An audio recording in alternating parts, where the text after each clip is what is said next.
75 वर्ष हो गए स्वतंत्र हुए, आप अभी भी कह रहे हैं कि मैं स्वतंत्र होना चाहता हूं। कहीं आप नींद में तो नहीं है? नींद में व्यक्ति तब होता है उठने के 10-15 मिनट बाद तक। 7 घंटे से ज़्यादा हो गया, अब तो फिर से सोने का समय आ गया। हम पूरे होशो हवास में बोल रहे हैं, बिल्कुल भी नींद में नहीं हैं। मैं स्वतंत्र होना चाहता हूँ। 2 प्रकार की स्वतंत्रता होती है, एक लौकिक स्वतंत्रता और एक अलौकिक स्वतंत्रता। लौकिक स्वतंत्रता की बात कल भी हमने 1 घंटे से ज़्यादा मुनिराज के मुख से सुनी। लगभग आधा घंटा हमने पूज्य बड़े महाराज जी से भी अभी अभी सुना। ज़्यादा और उसमें कुछ सुनाना अब शेष बचा नहीं।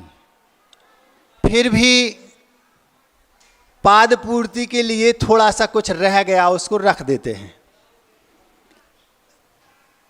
जिसे आप 75 वर्ष से स्वतंत्रता कह रहे हैं, हम उसको स्वतंत्रता मानते नहीं। ये लौकिक स्वतंत्रता की बात कर रहा हूं। अलौकिक की थोड़ी देर बाद करूंगा।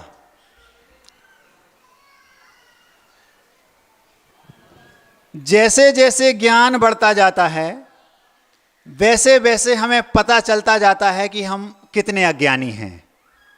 जब तक हमें ज्ञान नहीं होता तब हम अपने आप को ज्ञानी समझते हैं।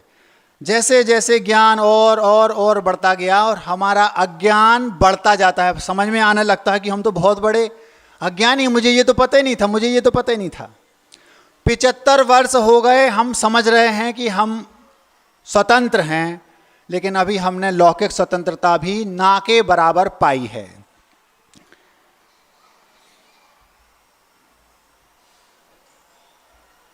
आश्रम व्यवस्था थी।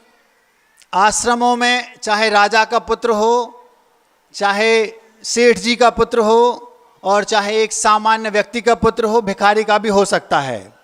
सारे के सारे उस आश्रम व्यवस्था में वहाँ पर बच्चे जाकर पढ़ाई करते थे और उन्हें 15 से 20 बरस तक की उम्र तक वहीं रखा जाता था।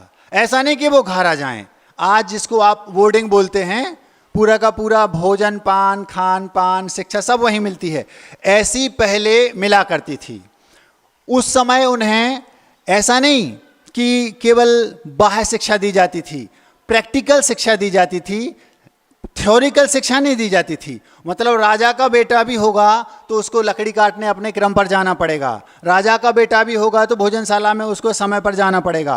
राजा का बेटा भी होगा तो उसको झाड़ू लगानी पड़ेगी। धनुर्विद्या, पाक कला और ग्रंथ, अध्यात्म, ये सारी शिक्षाएं उस समय दी जाया करती थीं।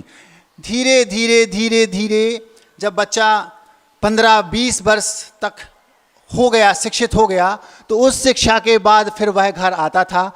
तब तक उसको वो शिक्षा दी जाती थी। एक छोटी सी बात से मैं ये बताना चाह रहा हूँ कि आज हम परतंत्र हैं किस अपेक्षा से। एक विद्यालय में वर्तमान के अंग्रेजी माध्यम के कुछ बच्चों को शिक्षा दी गई कि बेटा हमें भोजन बनाना सीखना है। भोजन बनाना कैसे होता है ये उन्हें थ्योरिकली सिखाया गया। किसान होता है, किसान गेहूं को उगाता है, उसको थ्रेश किया जाता है, फिर उसके दानों को बोरे में भरा जाता है, उन बोरों को बाजार में बेचा जाता है। जब वे गेहूं बाजार में बिक जाता है तो वो व्यापारी उसको छोटे छोटे टुकड़ों में, बोरियों में बनाकर सामान्य नागरिकों को बेचता है। वो नागरिक उसको पीसते हैं, फिर उसकी रोटी बनाते हैं, पूड़ी, वाफले, पराठे आदि आदि बनाते हैं। ये सारा का सारा व्यवस्था उन बच्चों को सिखा दी गई। कैसे? अंग्रेजी के सेंटेंसों में, अंग्रेजी माध्यम से आज के स्कूलों में जैसा चल रहा है। और इसके साथ साथ और भी जो सब्जी आदि, दाल आदि, ये सब कुछ व्यवस्थित सिखा दी गया। 15-20 दिन गुजर गए, सिखाते सिखाते गुजर गए और 20 दिन बाद उनकी परीक्षा हुई। जब उन बच्चों की परीक्षा हुई, आज की बात कर रहा हूं, वर्तमान में जो शिक्षा है, तो परीक्षा हुई तो उन बच्चों में से कई बच्चों के 20 में से 20 नंबर आए। अंग्रेजी में बहुत सुंदर शब्दों में उन्होंने उस अर्थ को लिखा, उस भाषा को लिखा, उस भाव को लिखा कि भोजन, गेहूं से लेके भोजन तक की क्या प्रक्रिया है वैसी की वैसी लिख दी जैसी उनको समझाई गई, सिखाई गई। कुछ बच्चों के 20 में से 19 नंबर आए, कुछ बच्चों के 20 में से 18 नंबर आए, कुछ बच्चों के 18.5, मतलब व्यवस्थित 100/100 वाले जो बच्चे थे वो उसमें थे। थोड़ी देर बाद उनकी जो टीचर थी वो कुछ गेहूं के दाने लाई और टेबल पर बिखेर दिए। कुछ जो बच्चे बोल रहे थे 100/100 जिनके नंबर आए थे, उन बच्चों ने आकर टीचर से उत्सुकता पूर्वक पूछा, teacher teacher what is this. आप लोग सुन रहे हैं, आप लोग समझ रहे हैं। ये परतंत्रता अंग्रेज जाने के बाद भी छोड़ गए। हमारे पास स्वतंत्रता तो है लेकिन केवल कहने की। हमारे पास स्वतंत्रता है कि हमारा पीएम भारत का है, हमारे जितने सीएम हैं वो भारत के हैं, हमारे देश में जनता के द्वारा, जनता के लिए जनता का शासन चलता है, लेकिन बाकी सब कुछ हमारे पास विदेशी है। शिक्षा भी विदेशी, स्वास्थ्य भी विदेशी और सारी चीजें। अब मैं पूछना चाहता हूं, क्या इस शिक्षा को हम शिक्षा कहेंगे? जिन बच्चों को 100 में से 100% नंबर मिल रहे हैं, वे बच्चे पूछ रहे हैं teacher teacher what is this. 8वीं कक्षा का अंग्रेजी माध्यम की शिक्षा से शिक्षित बेटा ये नहीं जानता कि ये गेहूं है जिसे मैं 8 वर्षों से मां रोटी बना के खिला रही है। ये वर्तमान में शिक्षा का हाल है। पहले प्रैक्टिकली शिक्षा होती थी, आज थ्योरिकली होती है, प्रैक्टिकली कुछ नहीं। अब उन्हीं बच्चों में से इतिहास का क्या हाल है? उन बच्चों को जब इतिहास पढ़ाया जाता था तो यह पढ़ाया जाता था कि बेटा राम हुए, कृष्ण हुए, वरांग हुए, इन लोगों का जीवन क्या था, ये राजाओं के पुत्र थे। फिर उसके बाद ये विवाहित हुए, इस शिक्षित शिक्षा पद्धति से शिक्षित हुए, गुरुकुल पद्धति से विवाहित हुए, कई सारी रानियां थीं, राज किया, युद्ध लड़े, आदि आदि आदि आदि। और अंत में उन्होंने क्या किया? सबको देख लो आप, सबने संन्यास मार्ग को धारण किया और अपनी स्वयं की आंतरिक स्वतंत्रता को प्राप्त करने के लिए उद्यम किया। ये पहले इतिहास था। धीरे धीरे इतिहास बदला। फिर क्या हो गया? भारत में पहले क्या होता था ये इतिहास आ गया, शुरू का नहीं, बहुत बाद का, भी 1000-2000 वर्ष पुराना ये। फिर उसके बाद और थोड़ी सी परिवर्तन आया तो ये पढ़ाया जाने लगा कि सिकंदर की बाबर से लड़ाई कब हुई। ये भारतीय इतिहास स्कूलों में पढ़ाया जाने लगा। अभी फिर भी ठीक था। अंग्रेजों के बाद ये पढ़ाया जाने लगा कि अंग्रेज स्वतंत्र भारत के लिए किन किन ने क्या क्या योगदान दिया। ये फिर भी ठीक था। वस्तुतः तो इतिहास वो था जब ये पढ़ाया जाता था कि राम ने अपने जीवन में क्या किया, कृष्ण ने अपने जीवन में, पूरे जीवन में क्या किया, अंत में क्या किया, और वरांग ने क्या किया।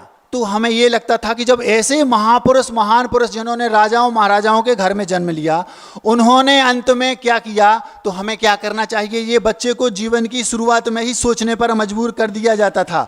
लेकिन आज इतिहास ये पढ़ाया जाने लगा। फिर भी ठीक था कि औरंगजेब की सिकंदर से लड़ाई कब हुई, फिर इसके बाद अंग्रेजों को ने गुलामी को कैसे छोड़ा, अंग्रेजों की गुलामी से स्वतंत्र भारत कैसे हुआ, ये भी अगर पढ़ाया जाता तो फिर भी ठीक था। आज के बच्चों को फ्रांस का इतिहास पढ़ाया जा रहा है। आप सोचिए, भारतीय बच्चों को फ्रांस के इतिहास की क्या जरूरत, मुझे बताओ। क्या ये स्वतंत्रता है? हम स्वतंत्र हो गए, 75 वर्ष हो गए महाराज। क्या हम स्वतंत्र हुए? अंग्रेज तो चले गए लेकिन वो हमें स्वतंत्र नहीं कर गए। वैचारिक परतंत्रता हमारे पास आज भी है। एक ऐसी घटना 2 दिन पहले मेरे सामने घटी, रोमांच आता मुझे उस घटना को याद करके आपके सामने रखता हूं। एक मां अपने बेटे के साथ और अपने पति के साथ आई। ध्यान से सुन रहे हैं आप लोग।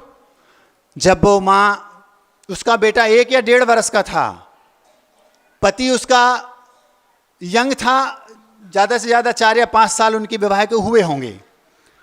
नमोस्तु किया और नमोस्तु करके अपने पति से वो पत्नी, उस बेटे की मां बोलती है, प्रभात इन्हें संभालो। क्या कहा? प्रभात इन्हें संभालो। मैं 2 मिनट तक सोचता रहा ये क्या बोल रही है। फिर सोचा कि हो सकता है ये इसके भाई हों, हो सकता है कि कोई रिलेटिव हों। पूछा कौन है? महाराज जी ये मेरे हस्बैंड हैं। मैंने कहा ये तो हंस हंस के बैंड बजा रही है।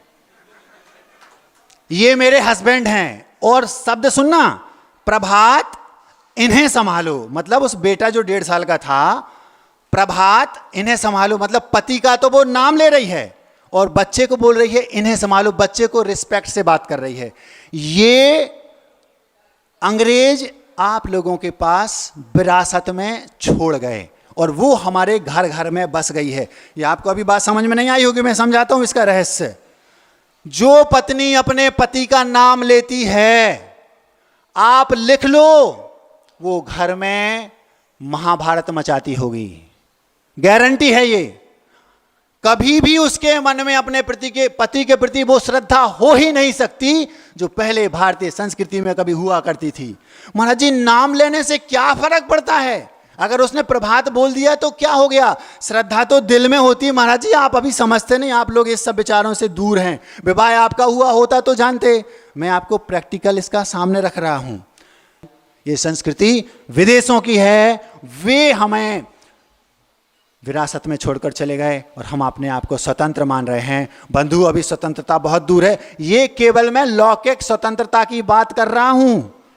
जिस स्वतंत्रता के लिए हम स्वतंत्रता संग्राम सेनानी 4 इस मंच पर बैठे हैं, उसको तो आप परतंत्रता अभी मानते ही नहीं। वो तो कब मानेंगे? जब आपको ये ज्ञान हो जाएगा कि ये स्वतंत्रता है। उसके बाद आपको पता चलेगा कि अरे ये परतंत्रता, इसके बाद एक और है जिसके लिए हम स्वतंत्रता संग्राम सेनानी बने हैं ना, वो आप उसको अभी परतंत्रता नहीं मानते। वो तो बाद की बात है, वो अलौकिक स्वतंत्रता की बात है। अभी तो मैं आपको लौकिक स्वतंत्रता की बातें वो बता रहा हूं जो कुछ कल थोड़ी बहुत रह गई थी, क्योंकि 1-1.25 घंटे में महाराज जी कितनी बातें बताएंगे। तो आपका कर्तव्य है, अब आपको अपने पति से जैसे व्यवहार करना करें, मैं कुछ नहीं कह रहा। आप प्रभात बोलें और भी कुछ बोल सकती हैं। अब एक बात मुझे और उसमें लगी, मैं ये सोचता रहा कि अगर वो ये कहती है कि महाराज जी नाम से क्या होता है, तो फिर कल महाराज जी ने बोला था ना कि अपने बेटे का नाम रावण कंस रख लो। जब नाम से कोई फर्क नहीं पड़ता। कोई रखता है ना, कोई अपने बेटे का नाम रावण रखता है ना कंस रखता है। क्यों? नाम से फर्क तो पड़ता है। और यदि नाम से फर्क नहीं पड़ता तो फिर नवजात जो बच्चा होता है उसके नाम के लिए आप 1-1, 2-2 महीने तक प्रयास करते हैं, पता करते हैं, ज्योतिषी से पूछते हैं, उसका ये पता करते हैं कि इसका कुंडली का नाम क्या है, फिर उस शब्द से उसका नाम ढूंढते हैं। जब नाम से कोई फर्क नहीं पड़ता, हमारे अंदर श्रद्धा होनी चाहिए, तो फिर जरूरत ही नहीं कुछ करने की। फिर तो कोई भी नाम रख दो, कोई फर्क नहीं पड़ता। फर्क पड़ता है। दूध को तपाना है तो तपेली बाहर से तपेगी, बाहर तपेली तप गई, अब दूध अंदर का तपेगा। यदि आपके शब्दों से पता चल जाता है कि आपकी उसके प्रति कितनी श्रद्धा है। जो पत्नी पति का नाम ले रही है वह घर में कभी भी सीता राम जैसी व्यवस्था बना नहीं सकती। जो पत्नी पति का नाम ले रही है वो पत्नी कभी भी अपने घर में वैसा माहौल नहीं बना सकती जैसा उस फिल्म में बना था जिसका नाम था वागवां। वागवां फिल्म देखी? उसमें कभी आप वो दृश्य देख लेना जब पत्नी एक बेटे के घर में है और पति एक बेटे के घर में है, अलग अलग। वो दोनों स्वतंत्र कर दिए गए थे। 2 बेटे थे ना, 3-4। फिर उनकी आप वो सुन लेना, एक भी व्यक्ति ऐसा नहीं बचेगा जिसकी आंख में आंसू ना आया हो। आप कभी खोल के देख लेना उसको। जब वो फोन पर बात करते हैं तब लगता है ये थी भारतीय पति पत्नियां।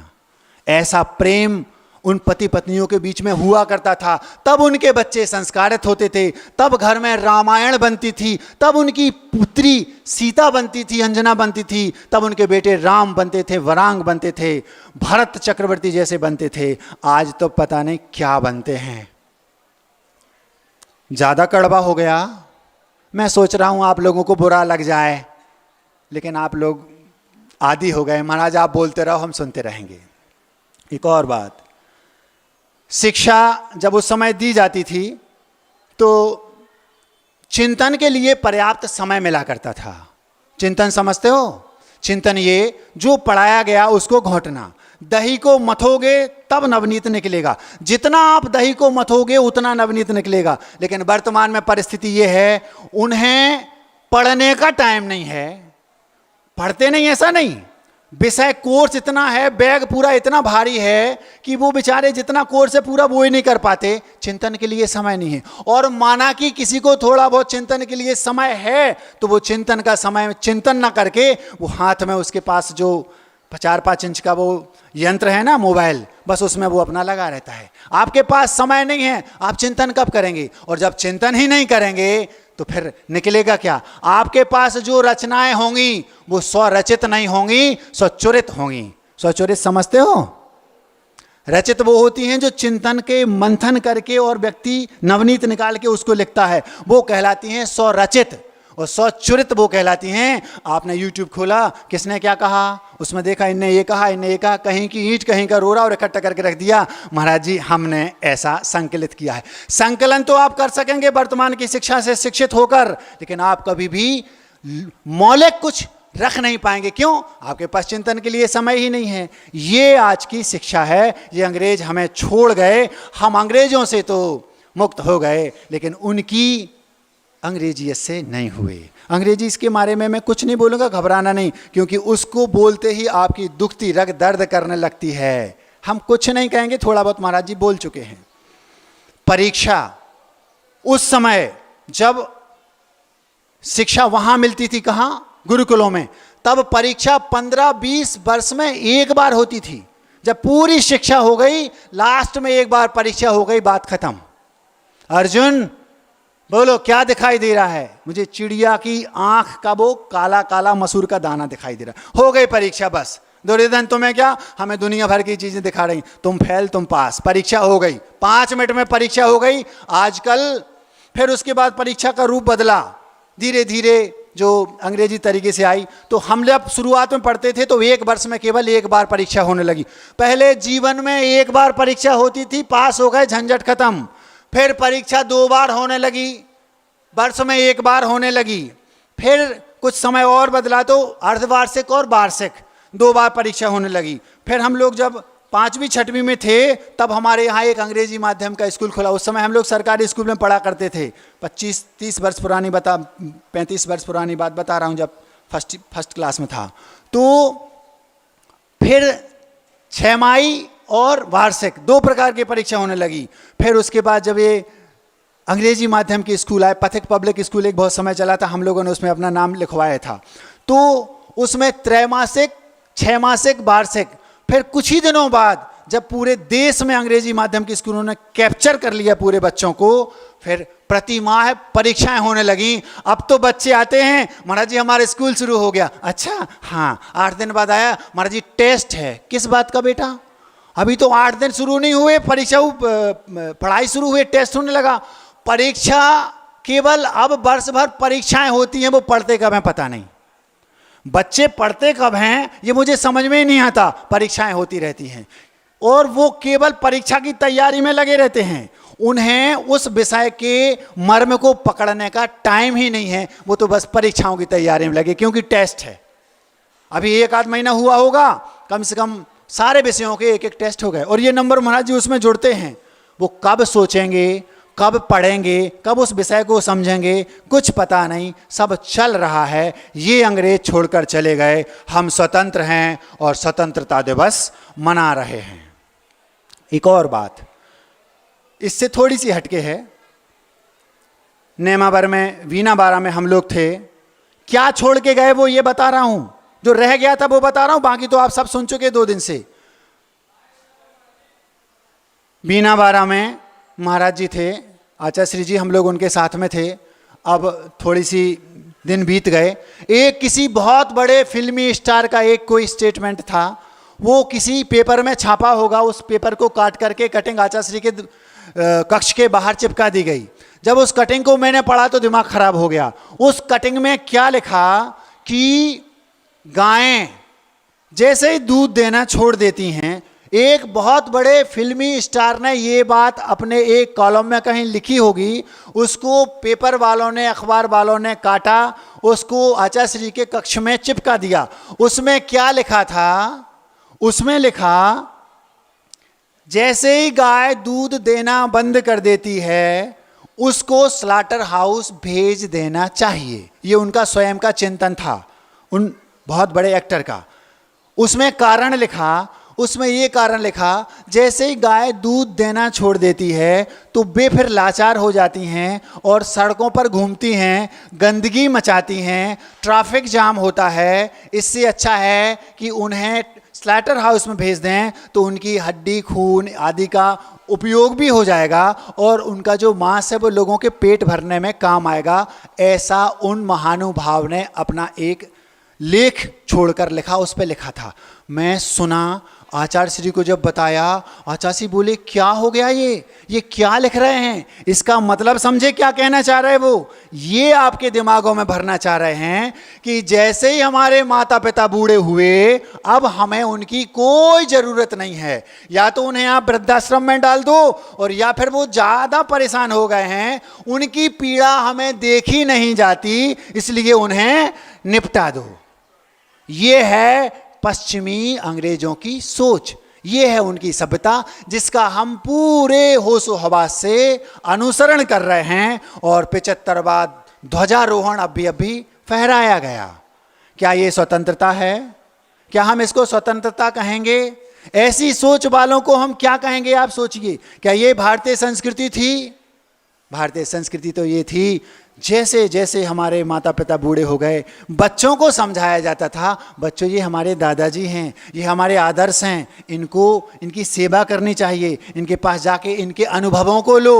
अब अनुभव की कोई ज़रूरत नहीं, क्योंकि माता पिता को या तो वृद्धाश्रम में छोड़ दो, और ज़्यादा उन्हें तकलीफ हो रही है तो 1 मिनट की तकलीफ अच्छी, आप तो उन्हें कुछ स्लो पॉइजन दे दो ताकि वो कष्ट ना हो, उन्हें कष्ट हो रहा है। ये वैचारिक परतंत्रता अंग्रेज हमारे अंदर छोड़ गए और हम कहते हैं हम स्वतंत्र हैं। मैं जब पढ़ा उसको तो घबरा गया, और आज यही हो रहा है। पहले सारे के सारे लोग हमारे जो भारतीय संस्कृति के अनुसार जीवन जीते थे, अपने घरों में माता पिता को देवता मानकर रखते थे, और आज हम अकेला रहना चाहते हैं क्योंकि हम विदेशी माहौल में जी रहे हैं। अंग्रेज हमें ये छोड़ के गए हैं, हम अपने आप को स्वतंत्र मान रहे हैं। ऐसी स्वतंत्रता हमें नहीं चाहिए। आचार्य जी ने एक बार कहा, भारत को 200 वर्ष पीछे कर दो, हम स्वतंत्र हैं। भारत को 200 वर्ष पीछे कर दो, हम स्वतंत्र हैं। ये भारत की स्वतंत्रता थी। भारत को 200 वर्ष पीछे कर दो, हम डेवलप हैं, हम विकसित हैं। ये आचार्य जी की सोच थी। क्या था? शांति थी, सुकून था, आनंद था। आज सब कुछ है और ये सब कुछ नहीं है, और हम कह रहे हैं हम स्वतंत्र हैं। मैं स्वतंत्र होना चाहता हूँ, ये मैंने आपसे कहा था। ये लौकिक स्वतंत्रता हो गई। अब मैं अलौकिक स्वतंत्रता की बात आपसे करना चाहता हूँ।